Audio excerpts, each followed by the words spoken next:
I can't believe how good this first season of Castlevania Nocturne is. It's blown me away completely, and it left me on the edge of my seat gutted that we have to wait for season 2. Anyway, with a story that was focusing on Richter Belmont, a vampire hunter, and looking to save France from the grasp of the Devourer of Light, we saw real complex issues tackled in this short 8-episode series. So let's recap, break down, and explain all that there was to take away from this first season. Here is Castlevania Nocturne Ending Explained. Just to let you know, this video will contain spoilers. Who is Alucard? Right at the end of the final episode, we saw that an individual called Alucard essentially came in and saved the day, preventing Richter, Maria, Annette, and Mizrak from being destroyed. He came in out of nowhere and revealed his identity, which then caused everybody else to back down at the threat of being killed. This left the question on who is he? Well, Alucard is the child of Dracula and a human called Lisa, so he's part human and part vampire, something which does make him unique. In terms of his backstory and how he came to be on the side of the humans, his mother was killed as the people believed that she was a witch, but upon her death she told Alucard to not take his anger out on the humans, due to the sheer amount of pain and suffering that they'd gone through over the years. However, his father was more than willing to fight against the humans. Alucard was trained by his father and was deemed to be stronger than any human, and it was intended that he'd go on to fight on the side of evil. However, once Alucard was strong enough, he stepped away from his father and his army, and he wanted to fight for the humans and planned on destroying his father's army instead, showing that he was standing by what his mother believed in and wanted him to do, also highlighting that he was different from his father, hence his name, Dracula in reverse. So I think it's safe to say that we're going to be seeing Alucard in the next season of the show, especially judging by how strong he was. Tera's sacrifice and the ram reference. In the final episode, we saw that Maria was supposed to be a sacrifice from Emmanuel to Erzsebet so that she could see just how loyal he was and that he wasn't going to stray, even when we thought that Maria was free. With Erzsebet entering and seeming pretty indestructible and stating that she wanted Maria to be the sacrifice and have eternal life, becoming a vampire, Tera stepped up and told them that she would be a worthy replacement. Earlier on, when Emmanuel was about to sacrifice Maria, he said to Tera, "Why didn't God send a ram?" And then, when Tera spoke up, she said, "I am the ram." This is something which is referencing a story in the Bible in the book of Genesis. God ordered Abraham to sacrifice his son Isaac, and then when Isaac was about to do it, a ram appeared along with an angel, and the ram was sacrificed instead, leading Abraham to be praised for his obedience and loyalty. So Abraham's son didn't need to be killed in the end for his loyalty to be questioned. It was more about seeing if he was going to go through with it. So with Tera stepping up and saying that she was the ram, she was essentially calling herself the thing that needed to be taken instead of their daughter, ultimately meaning that she went on to become a vampire, a scene that was definitely haunting, and we saw the true transformation. Why did Richter get his magic back?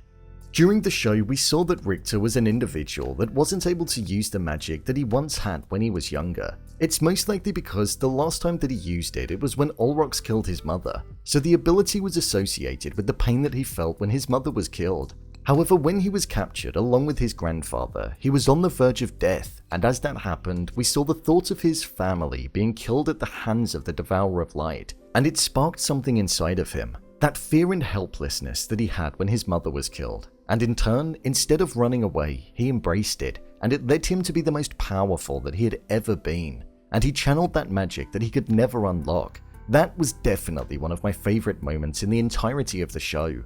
The themes of slavery.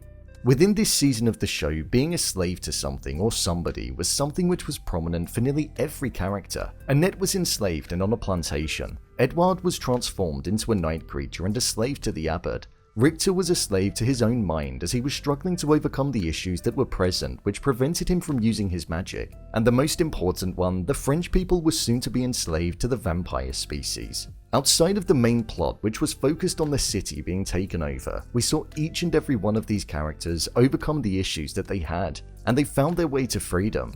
Something which was empowering to watch and went against what the Abbot said earlier on, where he said evil will always win as there will be more and worse. This wasn't the case for this set of characters, and they proved that on a personal level they can overcome their own demons, and the demons that stood in their way, so it was an interesting way to frame the powerful nature of the message.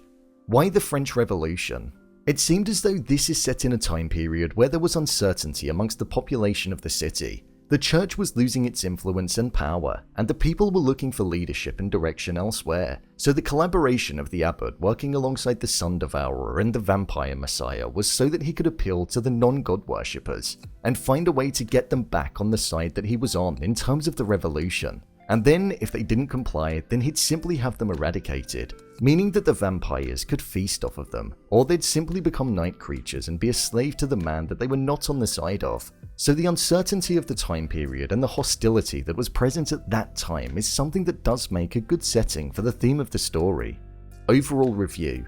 I thought this first season was simply incredible. I was hooked from the moment that it began, right up until the second that it finished. The first 7 minutes that were released was one of the best starts to a show that I've seen in a long while.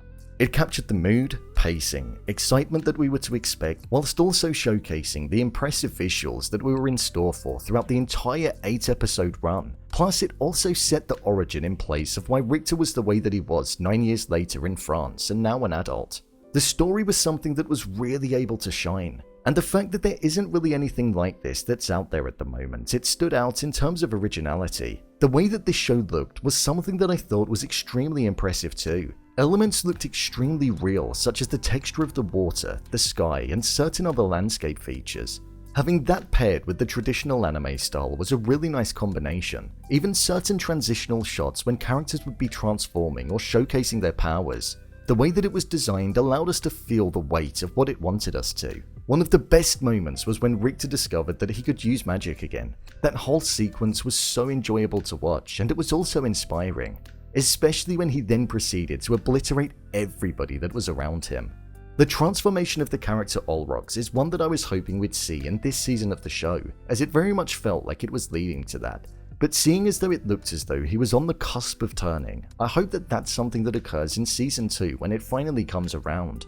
All of the voice actors nailed their roles in this show, and there wasn't one weak link. Richter and Maria were definitely my favourites, along with Olrox. And I also thought that Val Blanc really embodied a sinister nature on a personal level, something which I thought was impressive to see. The final thing that I'm going to touch on is the sound mixing and sound design. Just wow. All of the fight scenes had epic sound attached to them, and it really made it feel like a tiresome battle when it would be playing out. However, there were small touches that I thought were designed so well, such as when Olrox walked through the blood of Richter Belmont. The noise it made was haunting. It almost added an extra layer to the brutality that we witnessed. This was a great first season of the show, and I just think it's a shame that there wasn't more. It was left on a cliffhanger and also with the introduction of Alucard, so I feel there will be a season 2 of the show for sure. At least, I hope so. So, there you have it. Castlevania Nocturne ending explained. What did you think of this show? Leave a comment down below, and don't forget to subscribe. I'll see you next time.